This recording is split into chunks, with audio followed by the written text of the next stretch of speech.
Estamos en Lastres y comemos en La Botica, restaurante reconocido por varios premios gastronómicos.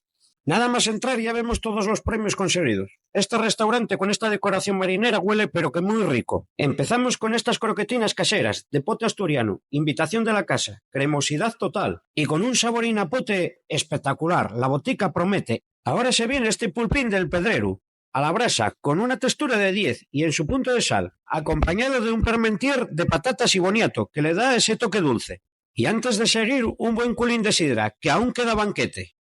Llega el turno de las verdinas, con pulpo y langostinos, cremosas y suaves, pura delicia en cada cucharada.